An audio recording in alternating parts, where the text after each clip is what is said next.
ಯಾವುದೇ ಕಾರಣಕ್ಕೂ ಈ ಕೆಳಕಂಡ ಎಲೆಗಳಲ್ಲಿ ದೀಪಗಳನ್ನು ಕಡ್ಡಾಯವಾಗಿ ಹಚ್ಚಬಾರದು.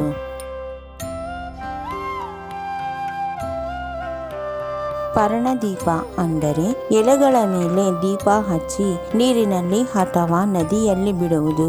ಇದರಲ್ಲಿ ಹಲವಾರು ತರಹ ದೀಪಗಳಿವೆ.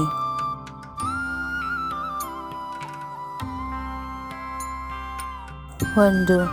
ವಿಳೆದೆಲೆಯ ಮೇಲೆ ಕರ್ಪೂರ ಅಥವಾ ತುಪ್ಪದ ಬತ್ತಿಗಳನ್ನು ಹಚ್ಚಿ ನದಿಯಲ್ಲಿ ಬಿಟ್ಟರೆ ದೀಪ ಹಚ್ಚಿದವರಿಗೆ ಮತ್ತು ಮನೆಯಲ್ಲಿ ದಾರಿದ್ರ್ಯ ಉಳಿಯುತ್ತದೆ ಹಾಗೂ ಸುಖ ಸಂತೋಷಗಳನ್ನು ಕಳೆದುಕೊಳ್ಳುತ್ತಾರೆ. ಸ್ತ್ರೀ ಶಾಪ ಹಾಗೂ ದೈವ ಶಾಪ ಪ್ರಾಪ್ತವಾಗುತ್ತದೆ.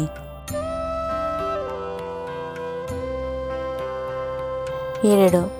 ಅಶ್ವತ್ಥ ಮರದ ಎಲೆಯಲ್ಲಿ ದೀಪ ಹಚ್ಚಿ ನದಿಯಲ್ಲಿ ಬಿಟ್ಟರೆ ತ್ರಿಮೂರ್ತಿಗಳ ಶಾಪಕ್ಕೆ ಗುರಿಯಾಗುತ್ತಾರೆ ಹಾಗೂ ಗುರು ಮತ್ತು ಶ್ರೀ ಮಹಾಲಕ್ಷ್ಮೀ ದೇವಿಯ ಶಾಪಕ್ಕೂ ಸಹ ಗುರಿಯಾಗುತ್ತಾರೆ.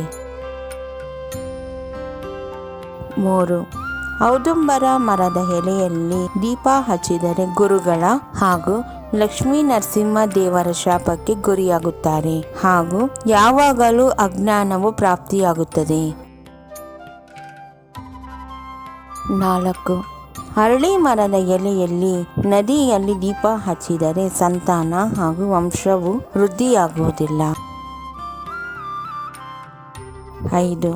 ಬಿಲ್ವಪತ್ರ ಮರದ ಎಲೆಯಲ್ಲಿ ದೀಪ ಹಚ್ಚಿದರೆ ಪಾರ್ವತಿ ದೇವಿ ಹಾಗೂ ಶ್ರೀ ಮಹಾಲಕ್ಷ್ಮೀ ದೇವಿಯ ಶಾಪಕ್ಕೆ ಗುರಿಯಾಗುತ್ತಾರೆ. 6. ನವಗ್ರಹ ವೃಕ್ಷಗಳ ಎಲೆಯಲ್ಲಿ ದೀಪ ಹಚ್ಚಿದರೆ ನವಗ್ರಹ ದೇವತೆಗಳ ಶಾಪಕ್ಕೆ ಗುರಿಯಾಗುತ್ತಾರೆ. 7. ಮುತ್ತುಗದ ಎಲೆಯಲ್ಲಿ ದೀಪ ಹಚ್ಚಿ ಬಿಟ್ಟರೆ ವಾಗ್ದೋಷ ತೊದಲು ಬರುತ್ತದೆ.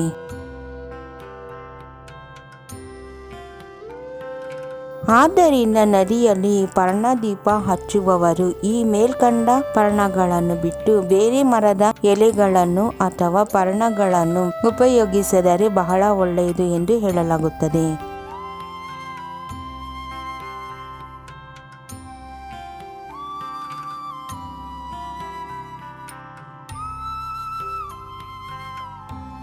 ನಮ್ಮ ವಿಡಿಯೋ ನೋಡಿದ್ದಕ್ಕಾಗಿ ತುಂಬ ಧನ್ಯವಾದಗಳು ಸ್ನೇಹಿತರೆ.